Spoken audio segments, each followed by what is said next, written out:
Michael Friedinelli directs and co-writes Ted Bundy. And yes, you heard me right, Ted Bundy, not Ted Bundy, but there is a Ted Bundy connection. So this one stars Dee Wallace and is a low budget kind of slasher movie. Now this apparently is a start of some type of slasher shared universe that takes inspiration from real life serial killers and kind of creates characters that are based on them, not necessarily these actual serial killers themselves. But let me explain this movie and you'll kind of understand. So the movie starts with a prologue showing Ted Bundy and, you know, what he was up to back in the 70s. And we get then the story moved to 2025, and there's a team of documentary filmmakers that have found a woman that claims to be a undiscovered victim of Ted Bundy that was raped but not killed by Ted Bundy because she kind of escaped. And this is played by Dee Wallace. And she infers that she was then made pregnant by this rape.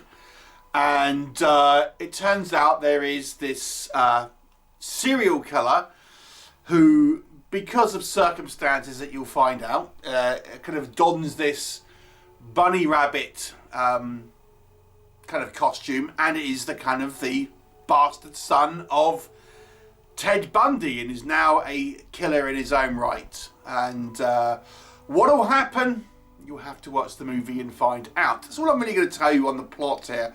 So yeah, it's a kind of using a real life serial killer as inspiration. Now, admittedly, I think there are some taste issues here, whether you think that's somewhat exploitative or not, and I'm going to leave that up to you to decide whether it's something you're kind of happy with or not.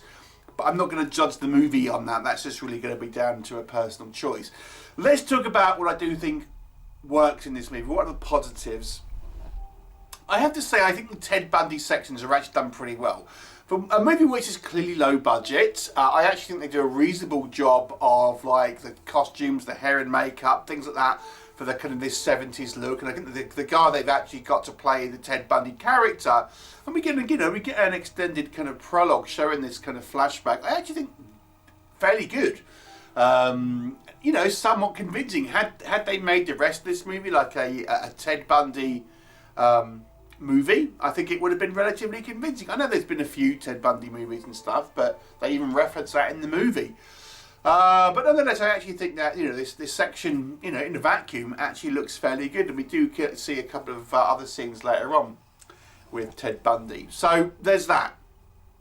When we get our Ted Bundy scenes, you know, I think the mask looks pretty interesting. There's been a few killer, but you know, slashers dressed as bunnies at this point, it must be said, but nonetheless, it's, you know, makes for an interesting, you know, sort of visual, I suppose. I will say, I do think there are some reasonable kills in this film. We get some relatively good gory deaths, and there's a fairly high body count, some of which are relatively, you know, creative in certain ways, I would say. I think we have a real mix in acting. Now, I will say our main female character, not Dee Wallace, because she is a supporting character really, but the named actor. But we have this character of Sasha, who is this kind of lead documentary filmmaker. And she's our main point of view character. I will say, I think she actually gave a relatively earnest performance. So much so, I have to say, she feels like she's in a different movie to everyone else, because you feel like her performance is actually quite down to earth and quite believable and grounded, dare I say, compared to everyone else, for the most part. But yeah, I actually thought she made quite a compelling character, and I thought her acting was actually fairly good. When you contrast it to near enough everyone else, is very cartoonish, it must be said, and I'll come on to that again in a minute. But the Sasha character, and she is our main character, so we do see her the most on screen, you know, I thought was fair. There's also an attempt here to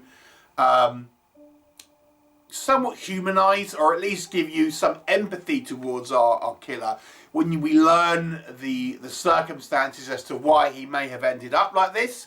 He certainly is a brutal killer, and he certainly has a high body count.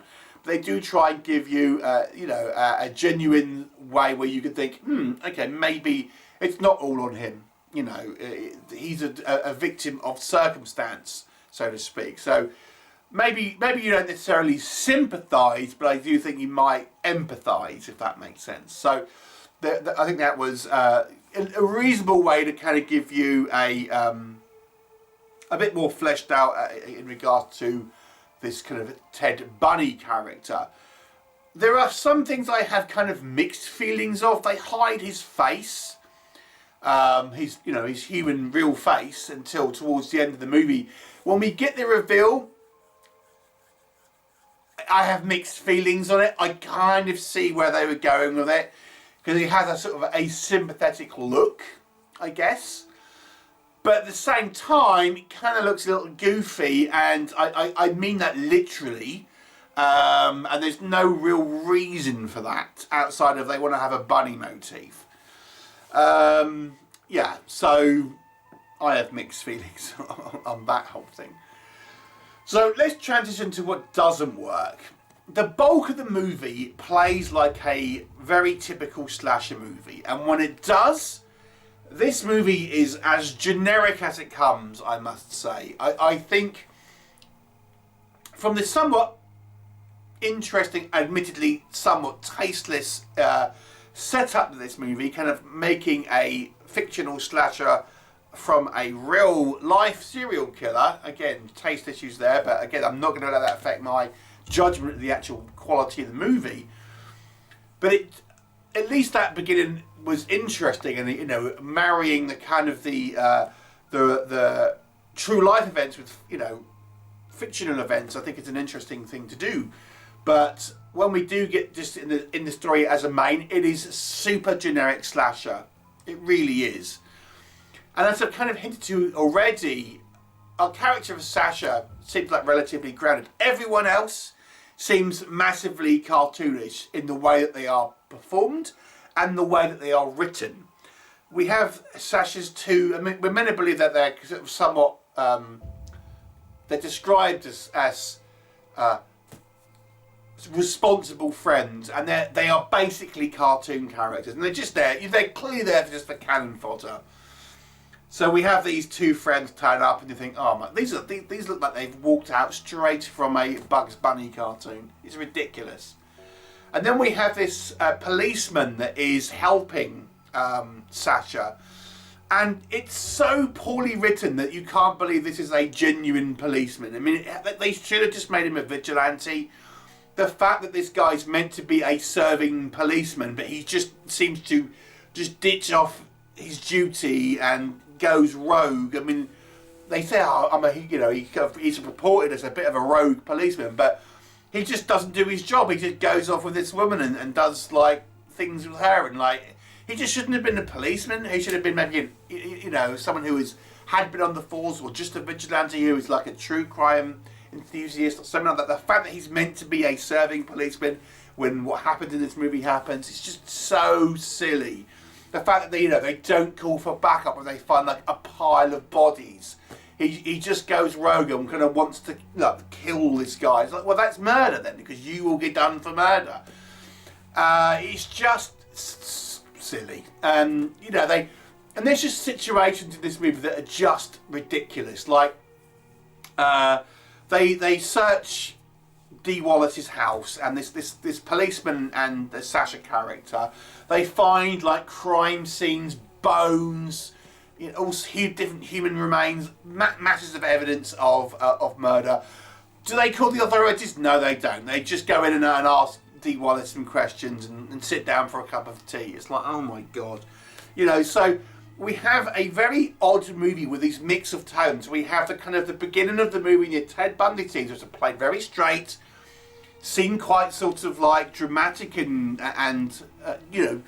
indicative of the real crimes. And then we have the Sasha character, who is again seemingly acting in a way that is quite grounded, but then she's in this movie that has these other cartoonish characters, these scenes that are just so outlandishly like unbelievable, and then we have this killer, which for the most part is just super generic, I gotta say. So I have to be honest with you, if you are an ardent slasher fan, you may enjoy this. I think there's enough to enjoy if you're just want to consume slasher movies.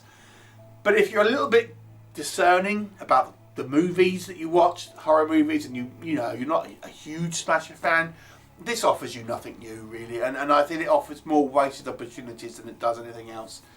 So it's a below average movie without being terrible. It's a 4 out of 10 for me. Have you seen it? What were your thoughts? Leave me a comment and I'll look forward to seeing you next time.